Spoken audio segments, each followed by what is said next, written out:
پہلے میں چھڑیا تو پھر انہیں بھی موڑ لیا ہے. وہ بھائی میں ابھی تک غصہ کر رہا ہوں بوڑھا ہو کے, اور بچے کے لیے میں بڑا پریشان ہوں جی, غصہ بڑا کرتا ہے.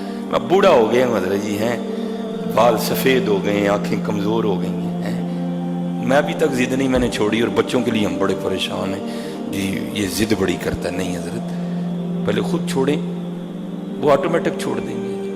ہاں چھوڑیں حضرت. ہاں اگر آپ چاہتے ہیں نا کہ نسلیں سنور جائیں تو چھوڑیں حضرت. نہیں ہم نہیں چھوڑیں گے تو پھر وہ بھی کبھی نہیں چھوڑیں گے حضرت. چھوڑ کے تو دیکھیں وہ آٹومیٹک چھوڑ دیں گے حضرت. ہاں اپنے اللہ سے توبہ کریں. اور حضرت جی مجھے تو اسپیشلی اپنا پاکستان, ظاہر ہے ہم پھرتے چلتے رہتے ہیں, اس طرح لگتا ہے کہ سارا غصہ ساڑھے کو ہی آ گیا ہے. سب سے زیادہ غصہ پاکستانی قوم میں ہے, سب سے زیادہ. اور دکھ کی بات یہ ہے کہ غصہ بھی پھر ہمیں وہاں آتا ہے جہاں نہیں آنا چاہیے حضرت. جہاں وہاں غصہ آتا ہے جہاں نہیں آنا چاہیے, لیکن جہاں آنا چاہیے وہاں ہمیں غصہ ہی نہیں آتا. اللہ ہم سب پہ رحم فرمائے. اللہ ہم سب کو پکی اور سچی توبہ کرنے کی توفیق عطا فرمائے. اللہ ہمیں اپنی بارگاہ میں جو ہے نا وہ لو لگانے کی توفیق عطا فرمائے. اور حضرت جی لو کی باتیں کروں نا, چلو اب ایک سنائی دیتا ہوں کہ کیسی لو تھی. ہم تو واللہ معاف فرمائے یہاں تک دنیا کی محبت میں غرق ہو چکے ہیں. حضرت نا سیدہ رابعہ بصری رحمت اللہ تعالی علیہا, یہ استغراق تھا ان کا, یہ دیوانگی تھی حضرت ان کی. آپ کے پاس نا کسی نے بیٹھے بیٹھے شیطان کا نام لیا. حضرت رابعہ بصری رحمت اللہ تعالی علیہا, آپ اسے حیران ہو کے پوچھنے لگیں وہ یہ شیطان کون ہے. اس کا نا وہ شیطان کے وجود کی انکاری تھی, نہیں یہ دیوانگی تھی ان کی حضرت. وہ جو بلے شاہ نے کہا تھا نا سیو نہیں مینو رانجا سدو ہیر نہ کھو کوئی, رانجا رانجا کر دی میں آپ پہ ہی رانجا ہوئی ہے. آپ نے فرمایا یہ شیطان کون ہے. وہ عرض کرنے لگا سیدہ آپ نے شیطان کا نام نہیں سنا. آپ نے فرمایا شیطان کا تو تیرے منہ سے سنا, میں نے تو رحمان کا ہی سنا ہے. آئے آئے آئے آئے. کیسے تھے وہ لوگ حضرت جی ہیں, اور کتنی محبت تھی ان کو اپنے اللہ سے, کیسی دیوانگی تھی ان لوگوں. آپ نے فرمایا شیطان کا تو میں نے تیرے منہ سے سنا ہے, میں نے تو رحمان کا ہی سنا ہے حضرت ہیں. اور یہ لکھا ہے, یہ حضرت سلطان الہند خواجہ معین الدین چشتی اجمیری رحمت اللہ تعالی نے اپنے ملفوظات میں ایک دن رات کو سیدہ رابعہ بصری رضی اللہ تعالیٰ عنہ نے با آواز بلند شور کرنا شروع کر دیا, ہائے آگ ہائے آگ. اب سب کو بڑی محبت تھی. سیدہ کے گھر میں کوئی نہیں آیا دیکھنے کے لیے کہ یہ آگ ہے کون سی. انہوں نے سمجھا شاید سیدہ کے گھر میں آگ لگ گئی ہے. سب لوگوں نے اپنے اپنے گھروں سے نا برتن اٹھائے اور کنویں کی جانب بھاگے کہ سیدہ کے گھر میں آگ لگی ہے, پانی لا کے سیدہ کی گھر کی آگ بجھائیں. وہ سارے پانی لے کے نا سیدہ کے گھر کی طرف بھاگ رہے تھے. تو راستے میں ایک بزرگ رہتے تھے جو واصلین میں سے تھے, جو اللہ کے رازدانوں میں سے تھے. انہوں نے روک لیا, انہوں نے پوچھا کدھر جا رہے ہو. سب نے عرض کیا کہ سیدہ رابعہ بصری رحمت اللہ تعالی علیہا با آواز بلند شور کر رہی ہیں, ہائے آگ ہائے آگ, ہم یہ پانی لے کے نا کنویں سے سیدہ کی آگ بجھانے جا رہے ہیں. آپ نے فرمایا یہ وہ آگ نہیں ہے جو پانی سے بجھ جائے, یہ عشق الہی کی آگ ہے, یہ اس کی دید سے ہی بجھے گی. آئے دیکھو حضرت ہم کہاں چلے گئے. آگ لگنا تو دور کی بات حضرت, ہمیں تو نماز بھی یاد نہیں. ہم تو اتنے غافل ہو گئے ہیں حضرت, ہم اتنا بھول چکے ہیں رب اور رب کے رسول کو. ہمارے پاس تو نماز کا وقت بھی نہیں ہے, ہمارے پاس تو نماز کا مقام ہے. وہ کل کون سا منہ لے کے جانا ہے اور رب کے پاس ہے. یا شادی پہ لیٹ ہو جاؤ تو 10 معذرتیں کرتے ہیں ہم. جس نے ہمیں شادی پہ کارڈ بھیجا ہو بھائی ٹریفک میں پھنس گئے, یہ ہو گیا وہ ہو گیا, کل رب کے سامنے جا کر کیا جواب پیش کریں گے ہم ہیں. آؤ توبہ کریے اپنے اللہ کو اور نماز دی پابندی کریے. وما علینا الا البلاغ.